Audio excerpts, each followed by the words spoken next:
What's going on, guys? I'm Zach from the Lumios Post, where we talk about all things Pokemon, and today we will be talking about what we can expect from Gen 10 for Pokemon. Now, I know that Scarlet and Violet was just released, but the thing about Pokemon is they have a history of hinting at the next gen in their games, so we can go ahead and take current information to predict the future. And now, something you need to know about us here at the Lumios Post is we actually have a crystal ball that allows us to see into the future, and today it says that many of you will comment something along the lines of, oh, how about instead of talking about the future for Pokemon, we get them to give us a game that isn't buggy. And to that I say, hush now.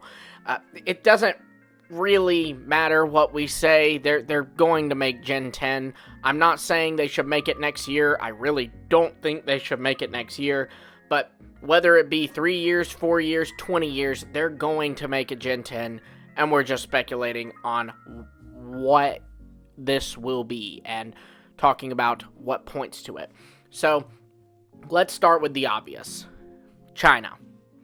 Right? I've talked about this before, that I think that China will be our next generation, and where this all comes from is, well, there's actually a lot. So, first off, just the obvious, the thing that everyone is thinking, there are these 4 sub-legendary Pokemon in Pokemon Scarlet and Violet. They are called the Treasures of Ruin, or the Ruinous Quartet, and it is these 4 Pokemon that are a snail, a koi fish, a snow leopard, and a deer, and they're also based off of these little relics, a cauldron, swords, beads, and scrolls. Now, all that's well and fun, but the thing about these things is they're very, very Chinese in origin. So first off, all of their names are like directly Chinese in origin. Now, I'm going to mispronounce their names, so right now the examples I'm going to use are the 2 that I'm most confident in saying, and that is Tinglu and Chi-Yu, and those are just 2 examples of how Chinese their names are, with Tinglu actually literally coming from deer and cauldron. That is where that word comes from, that name rather comes from. It's the Chinese word for deer and cauldron, so pretty straightforward stuff there.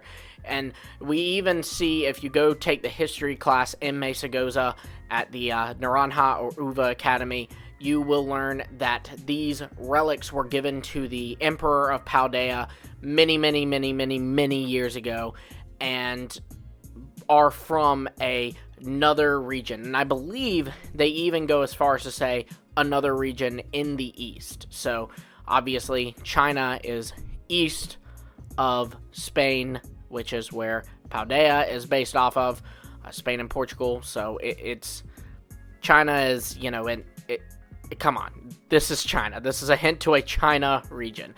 Now, this actually is not all the hints we have to a China region. There's plenty more. So first, let's go back a little bit. I believe that the Pokemon Company, while they have always done some hints for the next region, we've seen this with like a poster of the Alola region and Oris, as well as the strange souvenir given to you in X and Y. That is a clear hint to the next gen Alola. And then we see in Alola there was a Gigantamax Toxtricity poster, and there were these tourists talking about power spots, both of which are pretty big things in Galar.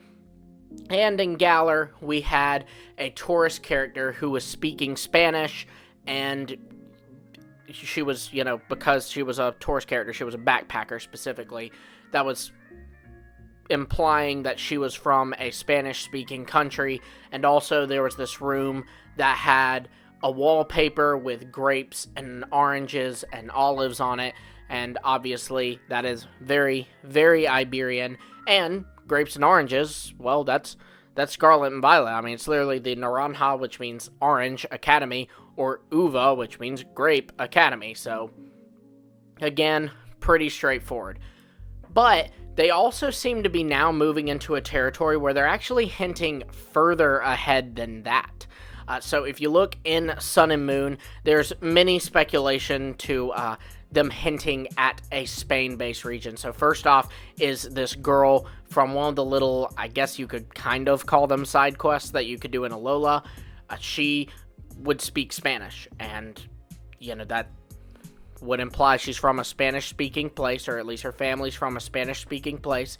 So some people believe this is a hint to Paldea, since we got that 2 gens later. But furthermore than that, look at the Ultra Sun and Ultra Moon character, the boy specifically, and look at his shoes. His shoes are straight up Fuecocos. They look like Fuecocos. And now, you may say, oh, that's a stretch. They're just similar colors. But to that, I counter by saying, this character clearly has like a very water-based outfit. Like, he's wearing what looks like swim trunks. He's got like the little hat. I don't know what that is called, but I know that I live on the coast, and many people wear that hat to the beach and go fishing. That style of hat, it's a very popular go to the water hat, if you will, and he's wearing all that and then has these shoes, so I would think that they're water shoes. And one popular brand of pretty water resistant shoes that we have in the real world is called Crocs, and Fuecoco is the fire croc Pokemon. So yeah, I think they literally just took Crocs and made it a Pokemon equivalent. Maybe these are called Cocos, I don't know, but these are Fuecoco based shoes, and that's really, really cool. Now, where does this all tie into Gen 10 though? Well, it just means that we could probably look at Gen 8 for some hints to Gen 10, right? So first off, we have the fact that the Isle of Armor is very, very Chinese based. It's this whole dojo that literally teaches like Kung Fu, and the towers there are very Chinese in origin. And keep in mind, they have officially stated that Isle of Armor is based off of the Isle of Man. And let me tell you something, there's nothing Chinese about the Isle of Man. So this is all some creative liberties that the Pokemon Company took with this. Obviously, you also have Urshifu and Kubfu, these Pokemon that are, very Chinese inspired in their origin, and even are in the kind of Kung Fu martial arts from that area. They even, Rapid Strike style is like the crane style from Kung Fu, I guess, or excuse me if I'm wrong, it might just be another martial arts, but I do know it's from that area. And then the Single Strike Urshifu is adapting another kind of style from this area. I don't know which one specifically. Feel free to let me know in the comments below. But all of that is one thing. But we actually can go a little bit deeper, and that is that Kubfu, it actually talks about in its Dex entry that it lived in another region, kind of in a more mountainous, snowy region. That very much sounds like it could be in China. Now, there's many places it could be. Some actually speculated that it could be Sinnoh, because in Hisui we got these, I forget what they were called, Agile Style and Strong Style, which seemed to be very similar to Rapid Strike and Single Strike.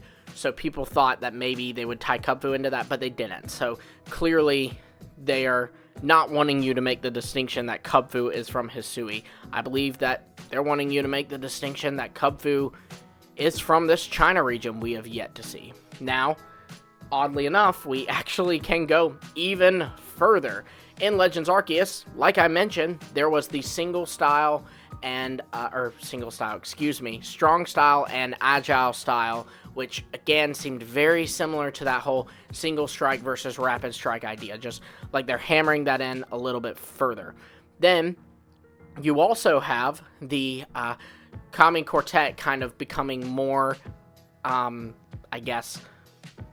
a part of Hisui. They're not even tied to Sinnoh, they're tied to Unova, but they brought them in and even gave them a fourth member, because they used to just be the Kami Trio, but now they made them the Kami Quartet by adding Enamorus, and these are indeed based off of some things from Chinese mythology, especially their Therian forms, which represent, I believe it's something to do with the cardinal directions, and it's just very, very Chinese in its origin, right? And yet, we can still go further. In Legends Arceus, we actually see that there is a guild of people that are coming from another region. They state that, and it's called the Ginkgo Guild. And the Ginkgo is a tree that grows in, you guessed it, China. So it's very likely that these people named their guild after a tree in the area they're from and came here, which is actually really cool, because since Volo is a part of the Ginkgo Guild, that actually could potentially mean that maybe Cynthia might have some ties to the China region too, which is a whole nother theory video that we can definitely do some other time. But yeah, it's very interesting. All of this combined with the stuff that we see in Scarlet and Violet with the Treasures of Ruin kind of point to a China-based region. Now, the number one concern for a China-based region is the political tension between China and Japan. Now, I hate to get political, and I won't get too political here, but you do kind of have to acknowledge real-world events here, and that is that China and Japan don't really get along well. They don't have a great history together, so some people think, well then, would Japan make a region, would a company in Japan, rather, make a region based off of China, kind of a, not even enemy, but I guess like they've got an awkward relationship. Think about America and Russia, where there's always tension, And to that, I say I honestly don't think it would be a problem. And the reason why is because it's not like GameFreak is, glorifying the Chinese government. They're recognizing that they have a large fan base in this country and capitalizing on that, just like they have in past regions. The whole reason that they started to branch out to the Americas and to Europe with their region choices is because of how popular the franchise was in the West, in Europe, and in the Americas. So China has a big market for Pokemon. A lot of people love Pokemon there, and so it makes sense that they would want to kind of cater to that fan base too. And also, while not Game Freak, this was kind of the Pokemon company, they did partner with a big Chinese company to make Pokemon Unite. So I really, really don't think that it would be that big of an issue. Seriously, I think it would be fine. I think the whole idea is Game Freak is capitalizing on a fan base in a region.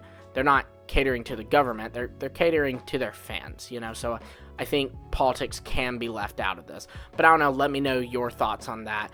If you think that the political stuff would keep Game Freak from making a China region or not.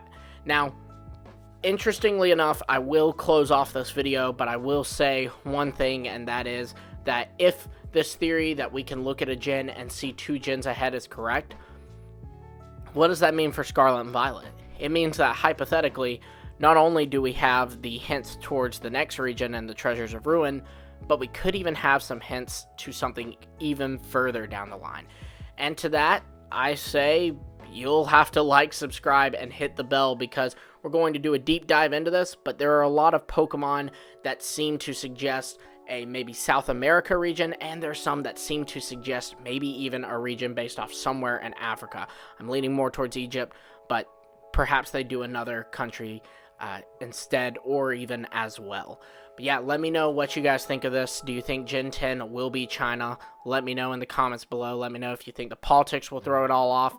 And also be sure to like, subscribe, and hit the bell so that you stay up to date on any future videos we do about Gen 11, Gen 10, or just Scarlet and Violet, because we've been doing plenty on it. Until next time, I will see all of you later.